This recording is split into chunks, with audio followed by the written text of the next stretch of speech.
this song. It's like the show started so... I'm tired. Who does shows this late? Summer shows. Word up! Mom, I go to bed early. I saw the start time of 9:45 and I was like, really?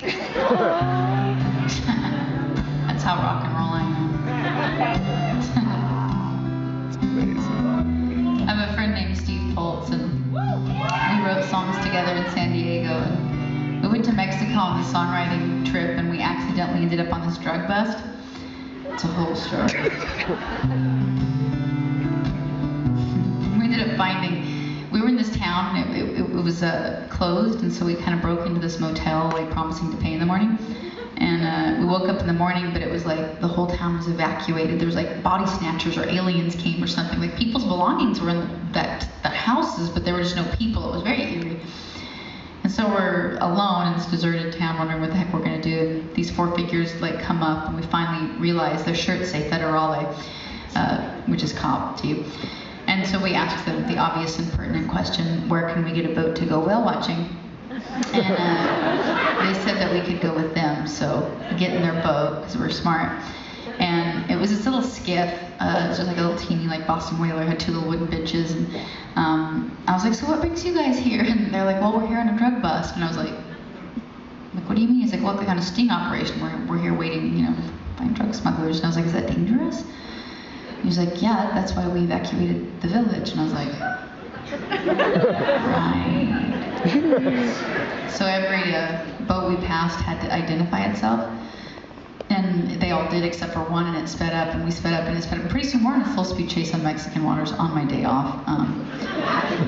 And they start talking very fast, and they have me stand up, and the little wooden bench that I'm sitting on very conveniently doubled as a storage unit for automatic weapons.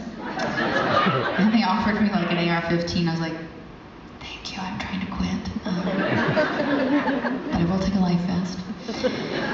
And the boat in front of us hit the sand, and our boat hit the sand. There's a scuffle, our guys win. And they beat up a guy, and they get into narc and tell where the drugs are. And so the next thing I know, we're traipsing through the desert, like looking for drugs, with these drug smugglers handcuffed in tow. And they lead us to this giant rock, and we push it aside, and there's like 1,000 pounds of marijuana, which is a lot of pot, dude. And it was too much to carry ourselves, so they unhandcuffed the drug smugglers, which is awesome flavor.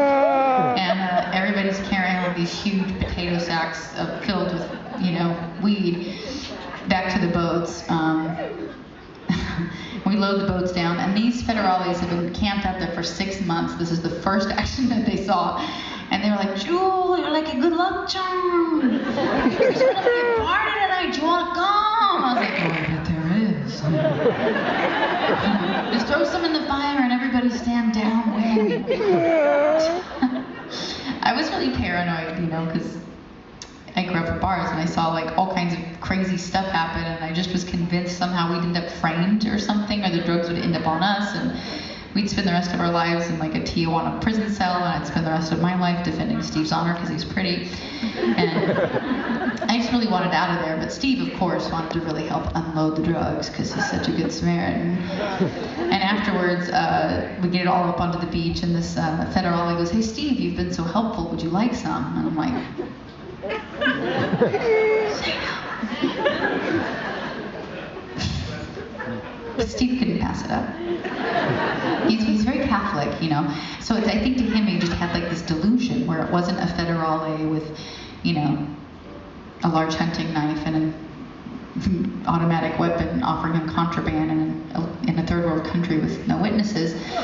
It was like it was the Pope himself somehow, you know. And he said unto Steve, Steve, partake.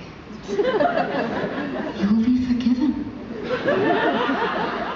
He described it as having the clouds part and like an angel song, and he reached a hand in, and it was like, he grabbed a little out, and he looked that man in the eye, his eyes misting, staring at him slightly longer than a full-grown man ought to, and he said,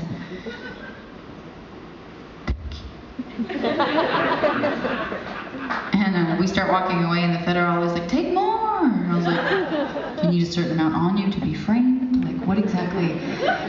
And so Steve takes this whole handful, and we start walking away, and I'm just waiting for people to pounce on us, and nobody does. Instead, the Suburban comes out of nowhere, and they load all the drugs up in there. And we ended up getting a picture. I'm holding like an AR-15, and Steve has like a kilo at this point. And we have our arms around the federales.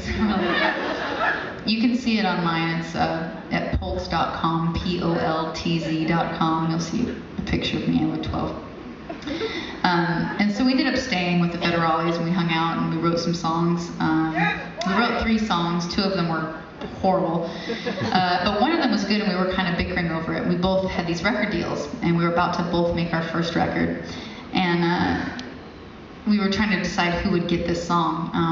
So we'd squabbled for a couple months. It was finally time for us to go to the studio and decide who was going to get it. And so we got done with this gig. It was like 2 a.m. We were at this taco shop called La Posta No. 8 in Hillcrest in San Diego. And it's just this little outdoor like taco shop. And the only people that are at taco shops at 2 a.m. are musicians and ladies of the night.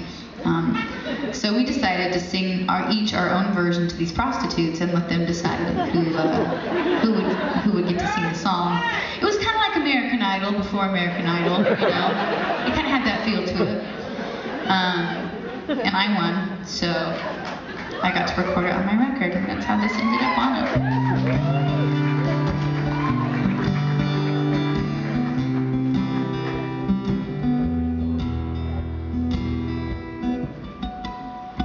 I hear the clock, 6 a.m.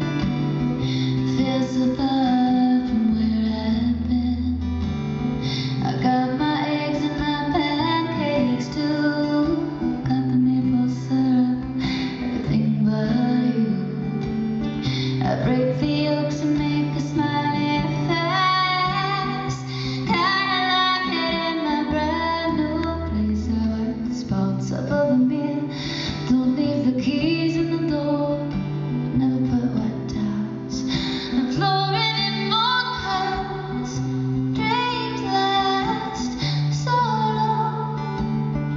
Even after you're gone, I know that you love me, and soon you'll see you were meant for me, and I was meant for you. I called my mama, she was out for a walk. Consoled the guy for coffee, but I didn't want to talk, so I picked up the paper. It was more bad news, more hearts being broken, more people being used. But I'm not going to the pouring rain. I saw a movie, it just wasn't the same. It was happy, I was sad, and baby, I miss you oh so bad, 'cause dreams last so long. Even after you're gone, and I know that you love me, and soon you will see you were meant for me, and I was meant for you. I go about my business, doing just fine. Decide what would I say if I had you all night. Same old story, not much else to say. Hearts are broken every day. Oh.